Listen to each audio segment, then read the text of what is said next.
So moving on to the junior year and your fall semester, try to TA for another professor. Now, the way you go about asking a professor to TA is just honestly just send them an email and ask them, hey, do I meet the requirements? Usually it's you have to get an A or A plus in the class, and then see if they'll accept you. Because for example, I TA'd for a professor. I honestly didn't even think they knew me, but that's okay because I got an A in the class and they accepted me. So honestly, just go for it and email it and just see what happens. And just tell them that you enjoyed the class. So they don't necessarily have to remember you. As long as you do well in the class, they might accept you to TA for the class. So give it a shot because it's a really great way to get to know a faculty member better.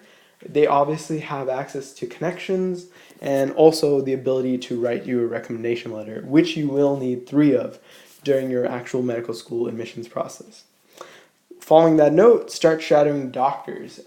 This is important because once again, you're building connections and also genuinely seeing if you want to be a doctor. Hopefully you decided this before you started college, but even if you're not, the volunteering and shadowing should just be reinforcing at this point. So, but it's never too late to stop being a pre-med. I want to let you know that. Like, don't ever feel that you're too far in, because if you genuinely think that you're not ready for this or you don't want to start this career path, definitely stop it right now, because this is a lot better than being in medical school or being in residency and realizing that you don't want to be a doctor for the rest of your life. So make sure that you know what you're getting yourself into and that you're not glamorizing it in your head. Because, for example, in my head, I always thought of doctors as I guess I had a romanticized vision of what a doctor was, and it's only when I shadowed a lot and I scribed a lot that I realized that doctors don't actually interact with the patients that much. They spend a lot more time doing billing or doing documentation or putting in orders for the patient. So you have to really understand what being a doctor entails and to make sure that it's still the career for you. So make sure you shadow doctors, not only for just your application, but genuinely to enjoy the experience and to make sure that you want this. You want to be a doctor. I would also recommend to start working, and I highly recommend working as a medical scribe. I actually made a separate video on that, and so you can check my videos and just look for the medical scribe video.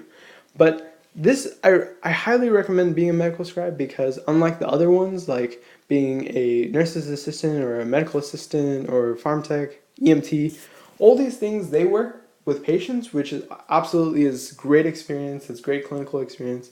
However, I feel that medical scribe is the best because you're working with a doctor for 9 hours. Not only are you just shadowing and watching what they're doing, but you're also involved in the process. You're taking down the history of the patient. You're watching how the doctor thinks, how the doctor acts. And so all this stuff should help you decide if this is what you would like to do. If you're okay with, for example, in an ER, talking with a patient for 5 minutes and the rest of your time being spent filling out paperwork or filling out billing or administrative roles.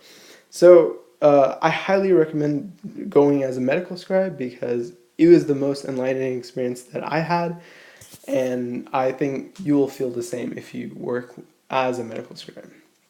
Also, you have to check with your university, but my university had a program called HPAC, and that was a pre-med program for the medical school admissions process. They helped guide you through the entire process. They had checklists. They looked at your essays. They helped store your rec letters before the cycle. They had advisors for you. It was a fantastic program, and I highly recommend you joining a program if your university offers that. And following in that point, for your rec letters that I've been talking about so much, like for example for your TAs, you're TAing so you can help get that exposure to get a rec letter.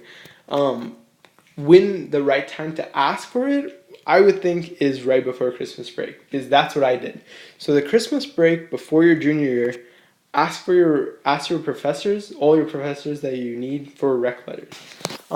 there's multiple advantages to doing this, right? So rec letters, they're actually needed in the summer of the junior year. So they're needed the next year. So I'm basically advising you to ask around 6 months earlier. This is important because professors are super busy. So they'll probably forget about writing it, but hopefully they won't because you're asking right before Christmas break. So hopefully they do it within Christmas break. And if they do, awesome. Now you have one less stressful thing to worry about because all your rec letters are done. And the other thing is no one's going to be asking for rec letters around this time. Everyone asks for them really late, probably in like the April or the spring semester of your junior year. So you'll be one of the only people asking for it at this time. And so that way they have a nice break to finish your rec letters, and they're not really doing that many others. So it's going to be really beneficial for you personally. So, and the biggest point is if they forget, right? Because they're super busy people. If they forget, that's completely okay because you're 6 months ahead of schedule. So you can just follow up with an email in January.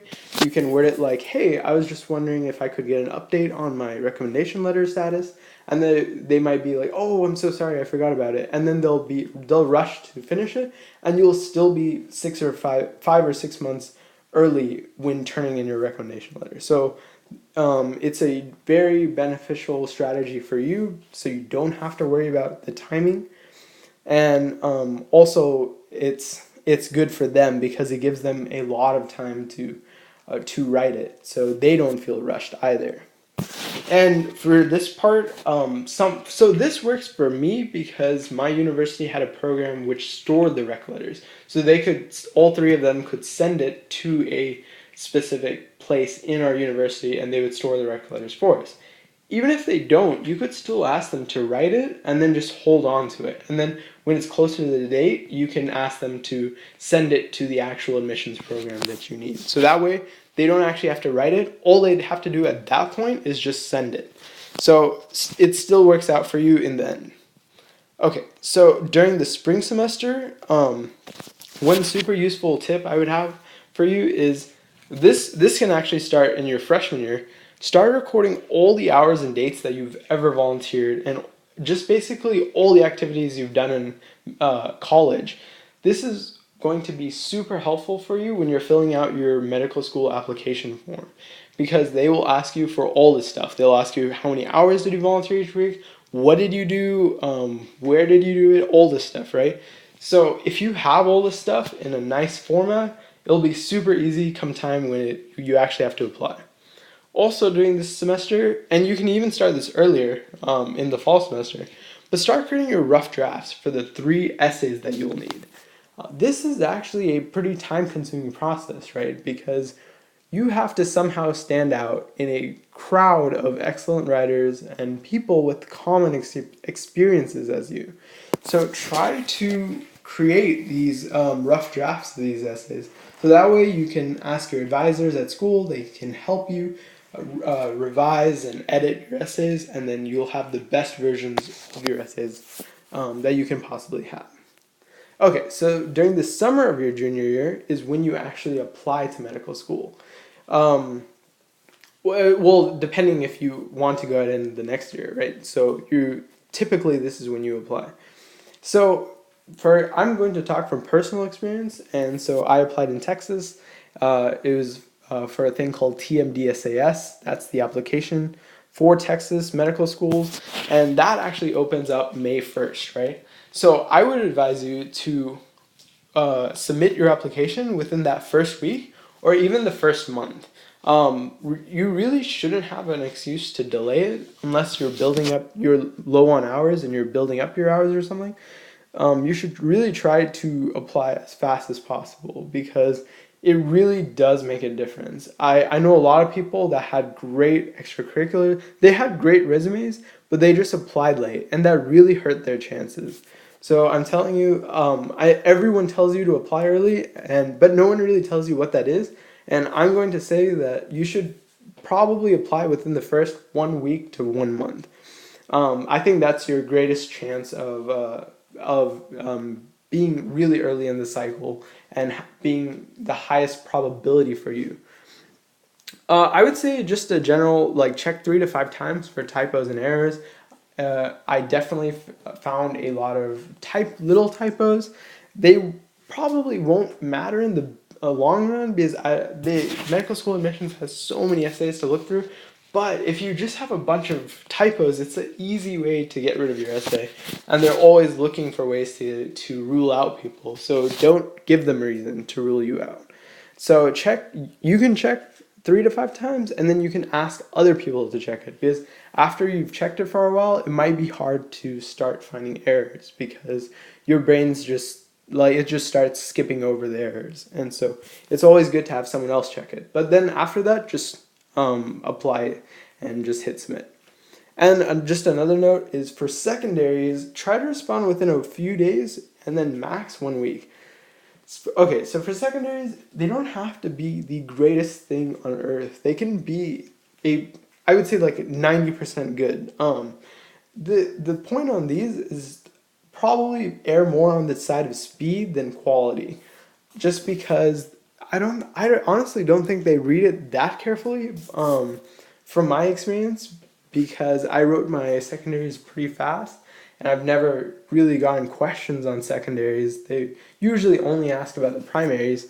Obviously, don't create a terrible secondary, but definitely revise it, like a few times, and then just hit send, because what they want is a pretty good essay, but it doesn't have to be groundbreaking. So I hope that helped for the junior, and thanks for watching. And I'll see you in the next vid.